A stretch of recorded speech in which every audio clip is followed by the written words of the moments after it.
Bharatiya Janata party को ऐसा लगता है कि केवल बीजेपी के लोग सेंटर में सरकार नहीं बना सकते। 29 जनवरी 2020 को सीएए के विरोध में भारत बंद करवाया था। इस देश में ईमानदारी से चुनाव करवाए जाते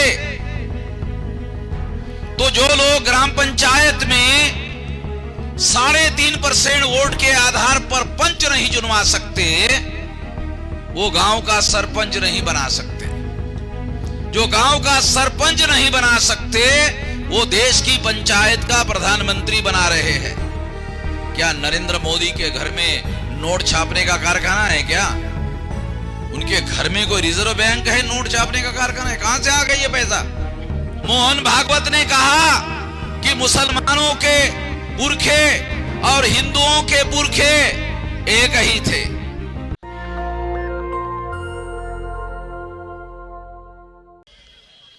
ये जो महारैली आयोजित की गई है राष्ट्रीय परिवर्तन मोर्चा के द्वारा,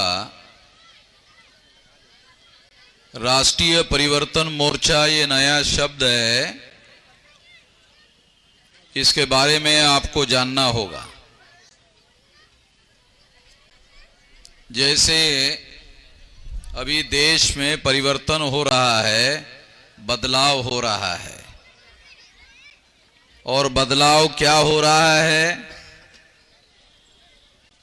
तो भारतीय जनता पार्टी को ऐसा लगता है कि केवल बीजेपी के लोग सेंटर में सरकार नहीं बना सकते, इसलिए उन्होंने नेशनल डेमोक्रेटिक अलायंस एनडीए नाम का राष्ट्रीय स्तर का गठबंधन बनाया।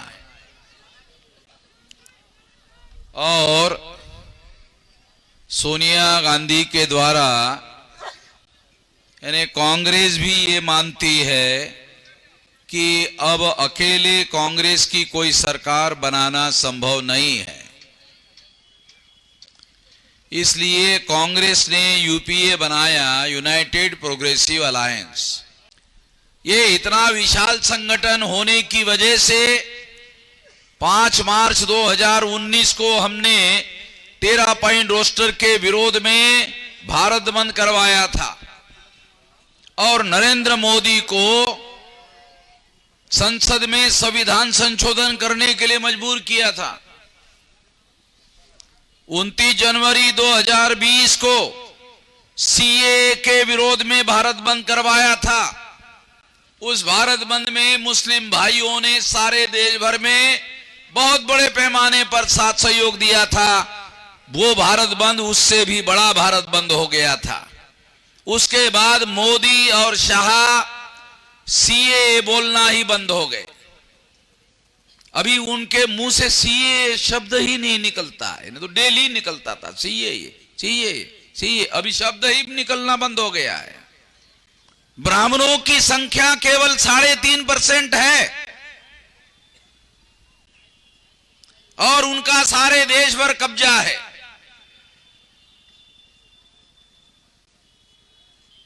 उन लोगों के द्वारा कब्जा किया गया है। यदि इस देश में ईमानदारी से चुनाव करवाए जाते तो जो लोग ग्राम पंचायत में 3.5% वोट के आधार पर पंच नहीं चुनवा सकते, वो गांव का सरपंच नहीं बना सकते। जो गांव का सरपंच नहीं बना सकते, वो देश की पंचायत का प्रधानमंत्री बना रहे हैं। और बना रहे हैं तो उसकी बड़ी वजह है, वो लोग इस देश में उनके पास नोट है। 900 करोड़ रुपया। क्या नरेंद्र मोदी के घर में नोट छापने का कारखाना है क्या?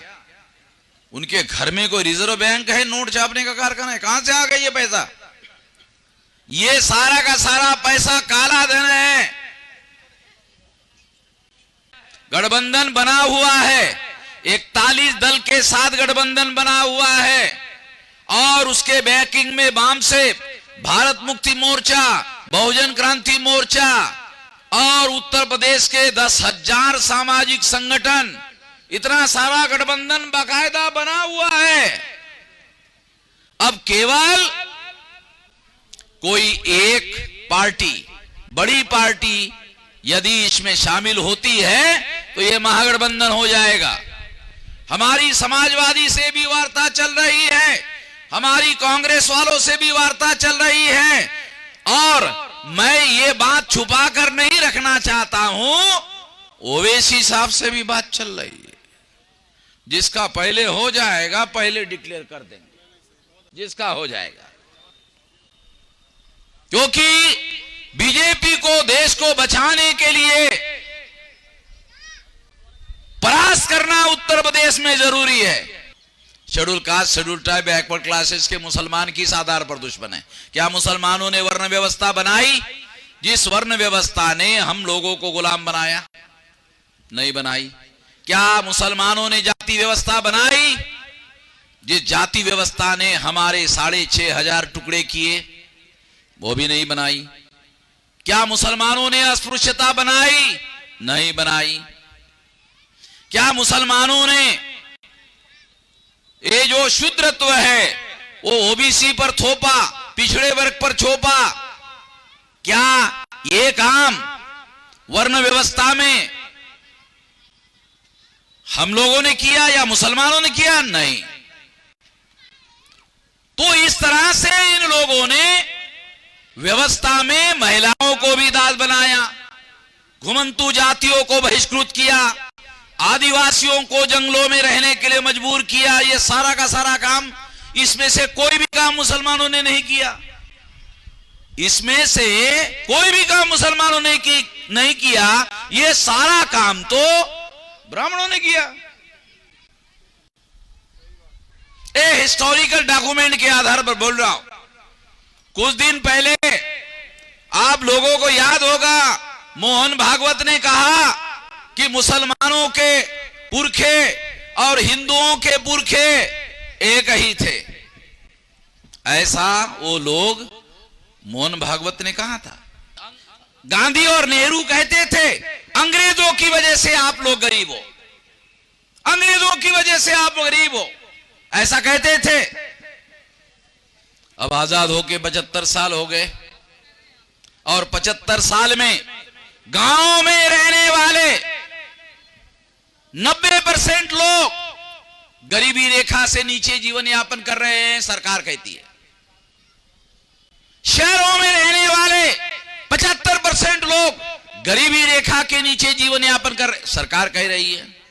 75 साल हो गए आजादी, और अगर इस आजादी को 75 साल हो गए और इतने सारे प्रधानमंत्री हो गए, हमारे लोगों की क्या मांग है? हम गरीब गुरबे मजलूम लोगों की क्या मांग है? हमारे लोगों की बहुत बड़ी बड़ी आकांक्षाएं नहीं है। हमारी छोटी आकांक्षाएं है कि हमारे लोगों को इज्जत से रोटी, कपड़ा और मकान मिलना चाहिए, मगर इज्जत से मिलना चाहिए। केवल इतनी है आकांक्षा, बहुत बड़ी आकांक्षा नहीं है। रोटी, कपड़ा और मकान इज्जत से मिलना चाहिए, सम्मान से, स्वाभिमान से मिलना चाहिए। 75 साल में यह काम किसी प्रधानमंत्री ने पहले नंबर के काम में नहीं लिया। शिक्षा, 6.5 लाख गांव हैं, 2 लाख गांव में स्कूल ही नहीं है। हमारे लोगों की क्या आकांक्षा है?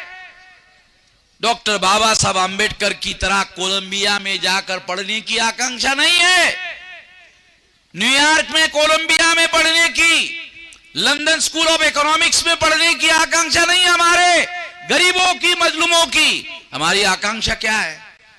हमारे गांव में एक अच्छा स्कूल, हमारे बच्चों को स्कूल में पढ़ने के लिए अवसर मिल जाए, इतनी आकांक्षा है।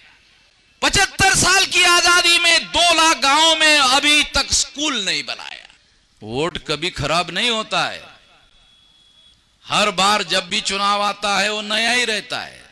ये मैं आप लोगों को अपील करता हूं, राष्ट्रीय परिवर्तन मोर्चा के जो कैंडिडेट रहेंगे सारे देश में, उसमें आप जो भी रहेंगे उसको आप वोट देंगे। इस आशा और विश्वास के साथ आपने मेरी बात ध्यान से सुनी, इसके लिए आभार, धन्यवाद। नेशनल दस्तक की आपसे गुजारिश है कि अगर इसको बचाना चाहते हैं तो नेशनल दस्तक को सब्सक्राइब करने के लिए रेड कलर के सब्सक्राइब बटन को दबाएं, फिर बेल आइकन की घंटी दबाएं। नेशनल दस्तक को बचाने के लिए बहुत जरूरी है कि हर खबर को शेयर करें, लाइक करें, कमेंट जरूर करें।